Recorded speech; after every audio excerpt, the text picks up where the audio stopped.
I spent quite a lot of time writing a 25-page speech that I could give you.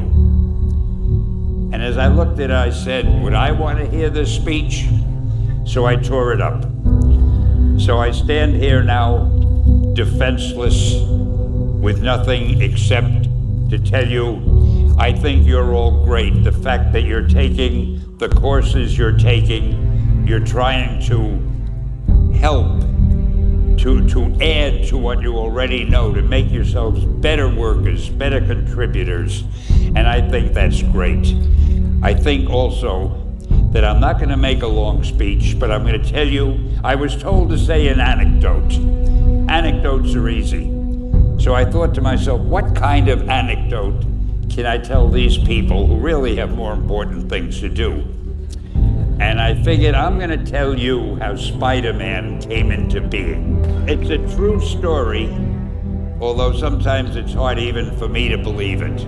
We had already done the Fantastic Four and I think maybe the X-Men, I can't remember the order, but my publisher came to me and he said, Stan, I want you to come up with another superhero. So I said, okay, and I went home and I thought, what can I come up with now? And the most important thing in a superhero at first is the superpower. Once you get that, everything else comes along. So I thought, what power will I give a new guy? And I saw a fly crawling on the wall. And I said, hey, if I could get a superhero that could stick to walls and crawl on them, man, that would be cool. So I thought that was good. Now I needed a name. So I said, well, let's see, Fly Man, Mosquito Man. I got down to Spider-Man. Spider-Man. It just sounded dramatic. So, okay, I had my hero, I had his power, his name, and then I figured just for fun, I'm gonna give him personal problems. And then I thought I'd make him a teenager, because there were no teenage superheroes that I knew of at the time. So armed with all that wonderful material, those great ideas, I ran into my publisher's office and I told him. This was my reaction, the reaction he gave me. Stan, that is the worst idea I have ever heard. First of all, people hate spiders, so you can't call a hero Spider-Man. You want him to be a teenager? Teenagers can only be sidekicks.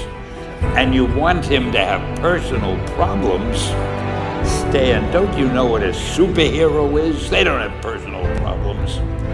Well, I left the office disappointed, but obviously a much wiser man.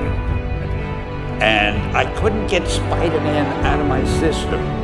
So we were about to kill a magazine. I think it was called Amazing Fantasy. It wasn't selling well, and we were sending the last issue to press.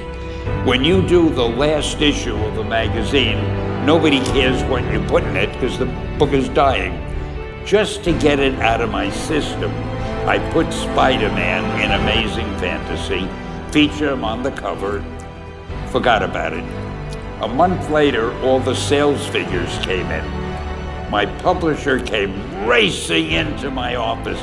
Stan, you remember that character we both loved so much, Spider-Man? Let's do him as a series. Now, why am I telling you this? If you have an idea that you genuinely think is good, don't let some idiot talk you out of it. That doesn't mean that every wild notion you come up with is going to be genius, but if there is something that you feel is good, something you want to do, something that means something to you, try to do it. Because I think you can only do your best work if you're doing what you want to do, and if you're doing it the way you think it should be done, and if you can take pride in it after you've done it, no matter what it is. If you can look at it and say, I did that, and I think it's pretty damn good. That's a great feeling. So don't let idiots talk you out of something that you think is good.